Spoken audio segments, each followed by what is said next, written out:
There has been a lot of discussion about the Sharks and whether they are the real deal, considering that win over the Roosters last week, their win over the Storm. Yep. What do we think? Are they the real deal? Yeah, the real deal, all right. This was a game I sat and watched. I've got to say, this has been the game of the year for me. Jeez, I loved it. Great style, both teams, and yeah, they're the real deal, the Sharks. And also, Nico, he's booked himself into an origin team with his performance. Well, they've beaten Melbourne in Melbourne last week, and then they come up to Magic Round, travel again, and play probably the form team of the competition in the Roosters. They've been on the last few weeks, and they're very healthy. All their stars are playing. It was a quality match, plenty of points scored. They get so much out of their outside backs, the Sharks. They do such a lot of work, and that allows Nico Hines to have time with the football. And they're a real team-orientated game. They kick chase, the work ethic side of the game and the effort areas in their game they get right. And that's obviously down to their coach, Craig Fitzgibbon. But this was a wonderful game, and the Sharks got the chocolates in the end. Joey, you mentioned Nico Hines then, made his return from a calf injury after missing last week. Origin, the countdown is on, teams getting named in less than 2 weeks now. Did he do enough to secure his spot on the blue side? Yep, lock him in now. I don't know whether it's 5'8" or halfback. That'll depend on Mitchell Moses, how he goes. But mate, you got to play him half. Like doing what he does for Cronulla, he's a halfback. He is hands-on on the ball. Depends how Madge's going to play the team, whether he splits them up or who plays on the ball. Moses' kicking game, well, if he comes back, obviously is a big plus. He'll be doing most of the kicking. But the big test is going to be, if there's no Moses, who you pick at 5'8", which I still love Cody as a player, but I don't know, it's going to be a tough one. But he's in there for sure. Measure him up, he's ready to go. The good thing is, though, the few blokes that all play 5'8", you've got Jerome, players. Burton, Cody, Luke Keary, they're all left side players. So defensively, they don't have to change that much, or even the thought of going into the defence is going to be similar to a game. They all play like the complement the halfback. You pick the team tomorrow, and he's halfback. Who do you pick at 5'8"? Well, it'll be interesting. Luke Keary came off with a HIA. Come off with a scratch die, HIA, which is good. But I think what Cody did yesterday as well. He scored a try, set it late on a couple. Although that was impressive. Yeah, it's a bit of yin and yang, because if Nico Hines is in the team, you want him running the show. You want his DNA all over that team. He's such a dynamic player, and I'd love to see Cody there with him. Two ball players who can, threat the defence at any stage throughout the game. But then do they clash is another question. So it's just, the way you want to play the game decides who you put with him.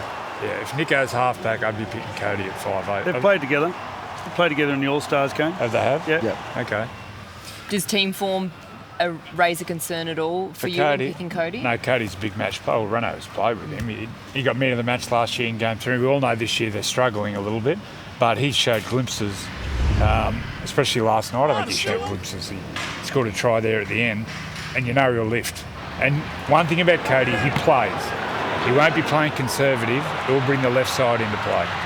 So, Bill, you'll be coaching against the players we're talking about. From your point of view, who's harder to coach against and to, I suppose, strategise against? Well, they've all got different strengths. So the one thing as a coach, and you know this, Freddie, you don't put any energy into things that you don't need to. And at the moment, it's all conversational. It's all speculation. So as the coach of Queensland and coming up against some of these stars, I don't put my energy into that until I have to, until you actually know who's there, and then you focus on the strengths of the players, and you prepare your team to combat that, and then you take advantage of what they don't have as well. So they've all got different strengths. Even with Nathan out, at the end of the day, someone's going to pop in there with a different strength to Nathan. So I don't concern myself with it until I have to. Now, Cam Munster, he's sort of been carrying a groin injury. He's been doing some really good things, so sometimes it's hard to identify that he has got an injury. But if Cam Munster doesn't play, you've got Ezra, Tommy Dearden, who you've played before. Have you sort of got an idea around someone who you'd like to play?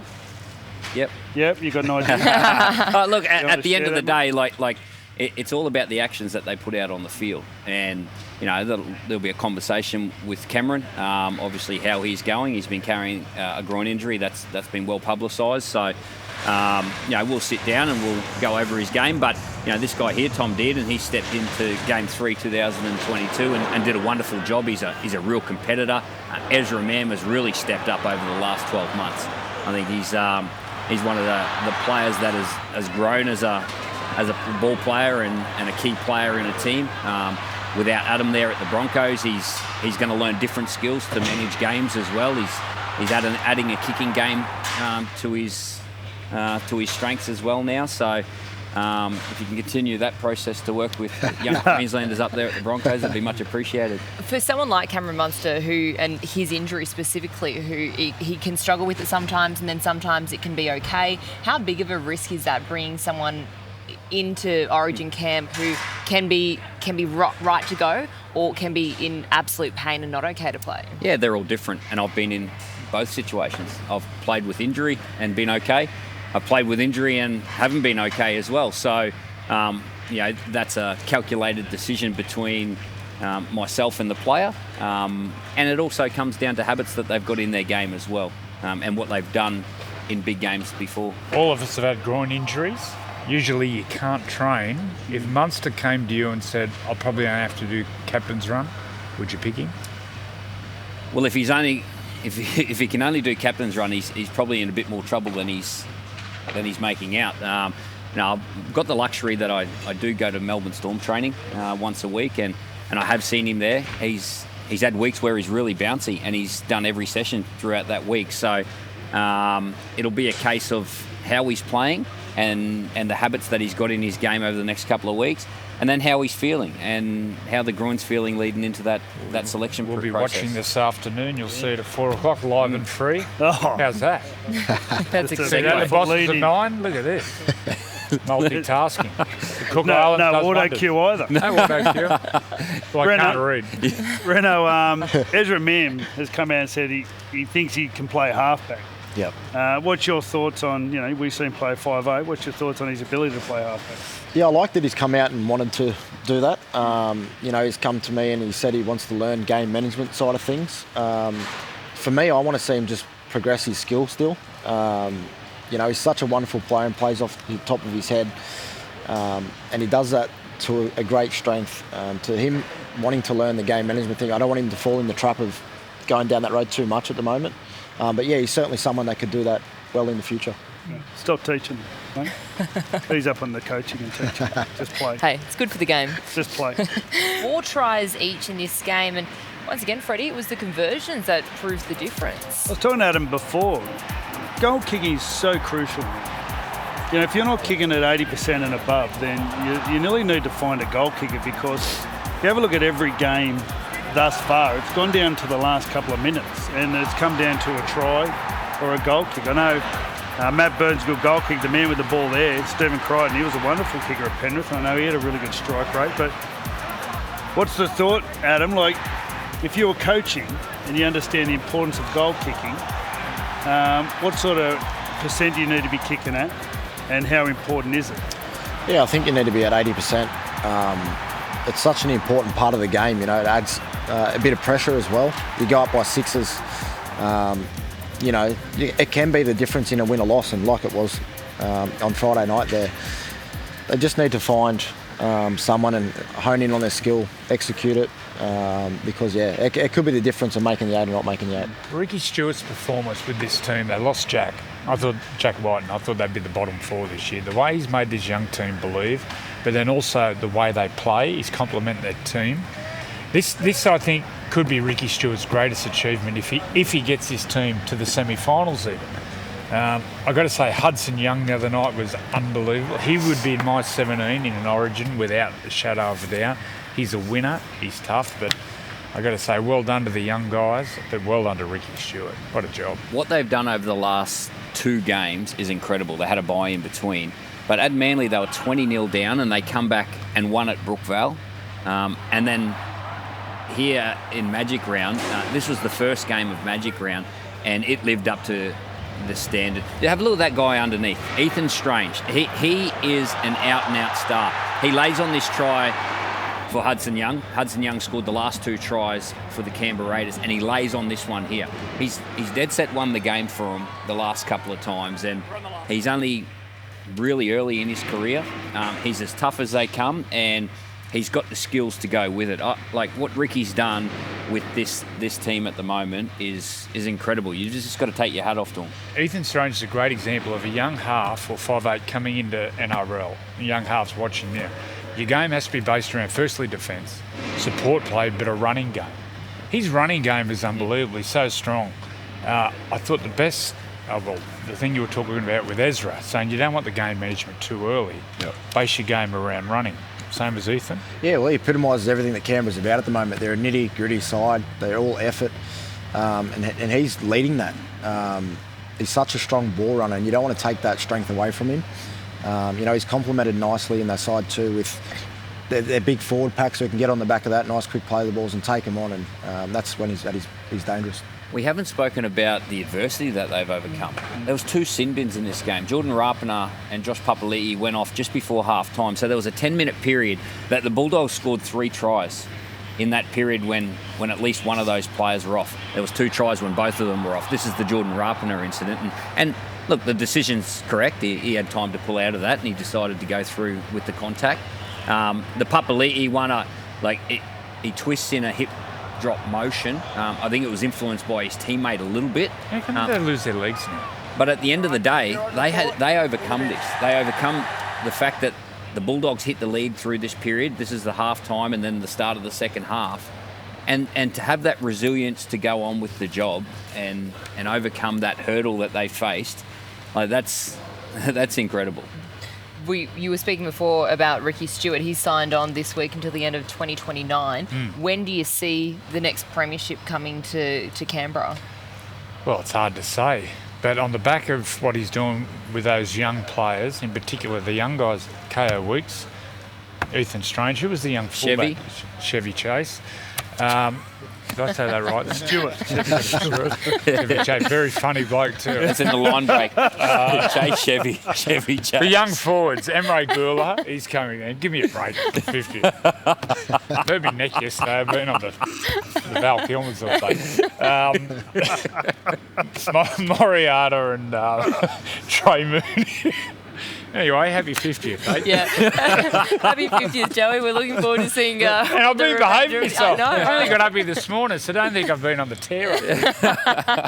Broncos over the Seagulls. A very nerve-wracking one. You were up in the coach's box with Kevy. What was playing out in those final minutes? Yeah, we're just hanging on for dear life. I thought the execution at the end from Jock Madden was very well done. He's been working extremely hard on his craft, and to see him nail his first field goal in the NRL was a good sight to see. But obviously, nice and close at the end there, and grateful that we got the victory in the end. How did that play out? Was he the one that was calling for it, or was the message sent down? No, it was the message went down, but you could see him grab the boys in that moment. They kicked for touch, and he pretty much got to the spine, gave his message, what he wanted, set it up that left-hand side of the post there very nicely, opened it up for a right foot kicker. He done it real well. Small concern, Payne Haas came off with a knee injury, and he was actually assisted off, but then came back on. Yep. You got Reece Walsh out at the moment. Do you know the state of them 2 players? Yeah, Walsh was a bit sore heading into the game, so Kevy decided to rest him up. Payno copped a knock to a nerve in the leg. Said he couldn't really feel his foot, but toughed it out, got back on there to make sure that we got the victory. I haven't touched base with him over the last day or two, so not too sure. I spoke to the doctor. I was in the conversation. I overheard the doctor saying it can take some time to come back, but some of them respond really well. So knowing Payne, the tough man he is, no doubt he'll be right to go. No Reece Walsh. What did you think of Cobbo Bill at fullback? I thought he was good. I thought he was heavily involved right from the start of the game, and he's just one of those players that you just want him to go out there and play football. You want him to smile, you want him to enjoy himself, and he's got a different way to play that position to Reece, but I thought he was, along with Pat Carrigan, the 2 best players on the field. Look at the numbers.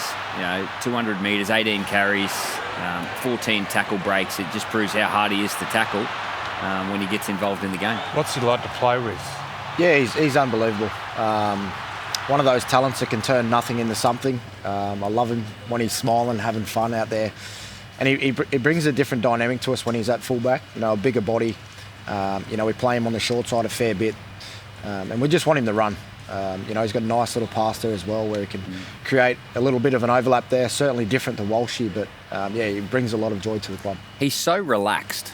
How do you deal with that? Like Look at him, you reckon? Where's your head at? In the professional environment. Where's your head at? Like the coaches want everyone intense and switched on and focused. Yeah. How does Kevy and the leaders at the club deal with how relaxed he is? Yeah, you just accept it. Yeah. It's Cobbo ball when he gets it, so you let him do his thing. He's just so cool, calm, collected, Nothing sort of phases him. So you want him to go out there and back himself and play that natural instinct footy. A bit scary at times when you don't know what's going on, but no, he responds really well. He's learning his craft. He's continually working hard on his game, and he's damaging for us. So one thing he does do, you look like there's a relaxed bloke, but at the moment, especially the challenger going to fullback, you can see when he goes to fullback, he turns it up a gear because it's also a position where you can actually get involved really as much as you like, and he does. Every time he's played there, his numbers are high, his work rate's high, and he comes up with, other than the great stuff, he comes up with a real workman type of game. So for a young bloke who's pretty relaxed and, like you just saw how he just sit in the corner there, like, nothing bothers him. He very competitive, he goes after the game, and, when you got that sort of talent, it's a real nice, dangerous mix. What about for the Seagulls? The other week, Joey, you were saying that you could see them in a bit of a rut at the moment. Bit of a flat spot. A bit of a flat spot. How do they get out of this? Just hard work. It'll turn. Just keep competing at training and on the field, and eventually it'll turn. I actually want to ask Billy about Kohler playing fullback. Yeah. How did you find it? What did you think? Well, he's got elite speed. Like that's a real strength of his game. And look, it's a hard position to play when your team's on the back foot. They were 12-0 down after 12 minutes. So, to their credit, they fought their way back into the game and they created a chance to level it up, and they could have went on and won the game. But I agree, it's the cycle of the game that's hurting them at the moment, and they're just letting teams get out to early leads, or they're giving up early leads. They were 20-0 up against Canberra, so it's a concentration issue for Anthony Seabold and the Sea Eagles at the moment. But hard work fixes everything. They've got to be happy with that. Well, Brisbane scored a try when they were down to 12 players. Paseko got sin bin. So really, they've given up one try, which was in the first 5 minutes.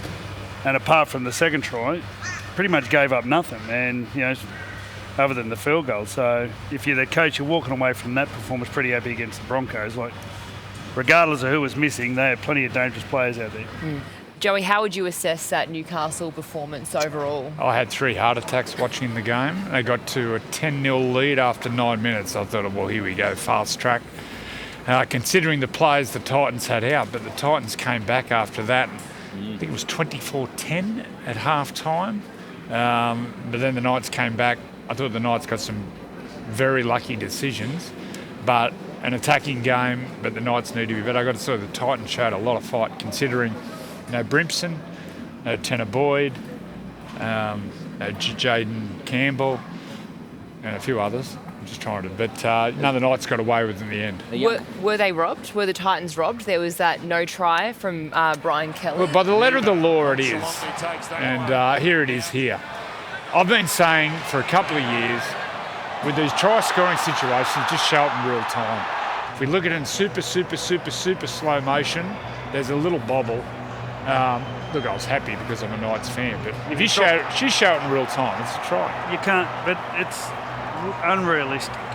And the shame of it is he dropped it, and it was you're looking at 4 minutes to go. It was just a great game. Even the Heathrow one where Heathrow went to tackle and it got knocked out. I've no doubt that he knocked the ball out. So they're lucky with that one. Well, you know what it is? It's players just need to be more secure with the ball because they don't understand now the cameras. Like, they're going to slow it down. They're going to slow it down as much as they can to try to create debate. This is what networks do. So players just going to have to be so secure with the ball as they go to the ground. What was your take on that no try? They got the decision right. Yeah, they got it right. They got the decision right. Like you can blow up all you want, but at the end of the day, he dropped the ball. But if it was in real time... We dropped the ball in real time too. But I'm saying, if you look in real time, it looks like a try. Yeah, no, it does. And you can feel the disappointment. You can understand why it's so disappointing for the Titans. They've been struggling all year. They've down on troops. They fought really hard, and there was an opportunity to take the kick from the sideline to win the game. You can understand the frustration and the disappointment, but at the end of the day, they got the decision right. I thought it was a wonderful game. I thought young Tom Weaver, he went well, the halfback for the Gold Coast Titans, with all those injuries in key positions, I thought he really stood up. He's got a great mo. And a mullet. Sure. So, yeah, no, I thought he played really well. What about for the Titans? Obviously some big news this week with David Fifita backflipping on his deal to join the Roosters. He's now going to be staying at the Gold Coast. What did you make of this decision when he changed his mind to remain a Titan? We don't really know. Did he sign a contract or did he agree? Did he shake hands? So Agreed. Freddie? You do have a 10-day cooling off period. There's I thought there was only cooling off periods when you bought a house. I didn't know there were cooling same off price. periods. Yeah. Same price. I didn't know there were When you cooling get off married? periods when you actually... What about you get married, Freddie? You didn't take advantage of that, Joey, but 10-year cooling off. nothing surprises me anymore. That's just the nature of rugby league at the moment and contracts. And you know what? You just need to be very careful when you promote things that you've done if there are cooling off periods. So that's the life we live in. That's the environment. For the game, it's good for the game because he's a marquee player and he's staying at the Titans. Would you call the Titans maybe not a minnows, but the Roosters are a superpower. So it's good for the game. If you've got a player that's having reservations moving interstate and going to play for a different team, surely everyone wins out of this. The last thing you want in your club is a player that doesn't really want to be there. And then every second weekend they're flying back home to see family. And I just think the situation... Wouldn't you think about that, though, before you sign? Yeah. Or do you wait for your own reaction? Well, once it happened you have really signed? fast. There was the morning he told the Gold Coast Titans that he wasn't taking up the offer. By the afternoon, he'd signed the contract. Because he had he denounced the contract. He had something in his last contract that up to that date, he had an option in his favour. So he had to actually make, a decision right at that moment. Yeah. He was under time pressures, and then reports from what we've heard is that he had some nervousness around joining the Roosters, and that was when they made the decision. They said, we're going to pull the contract, which goes to what you were saying, Bill. You don't want someone who's playing for the club who's, not completely 110% You've got to be all in. You've got to be all in. Is it good work from the Gold Coast Titans? So the fact that they have actually been able to convince him to hang on, stay here, we've got this future to come. He's one of those rare players. Well, we haven't seen the best of him consistently. We've seen the best here and there. He's an absolute machine. So hopefully they can get the best out of him as he gets older and gets more mature. But, look, I think it's good for the game. The Roosters will be disappointed, and the Roosters don't miss many. So it's a bit of a surprise. They've missed a few lately. Sean Johnson's another, yeah. Well, speaking of Sean Johnson, he was supposed to join us a couple of moments ago, but unfortunately he's stuck on the bus, so we'll be checking in on his whereabouts very soon. Yeah, traffic around Suncorp Stadium as well. And now all of the action is here at the iconic Caxton Hotel, and Sammy and I have two very special guests with us, two Women's Origin stars. Come on in, girls. We've got Romy Teitzel from the Maroons and the superstar herself, Jamie Chapman from the Blues. Chapper, I'll start with you. That epic try. Gus was saying in commentary you were like a gazelle. Take it through us. Take us through it from your view. What was going through your head? Oh, yeah, it was incredible. Like, the atmosphere was amazing. 25,000 people, and thanks to Romy. Romy kicked it straight to me. Did you think you were going to be able to get her? Well, I reckon a split second, maybe half a second, I thought I was getting close, and then she took off. So I saw Romy and I was like, run the other way. Now, Romy, it was super physical game. Yep. Were you expecting that from New South Wales, or did it surprise you a little bit?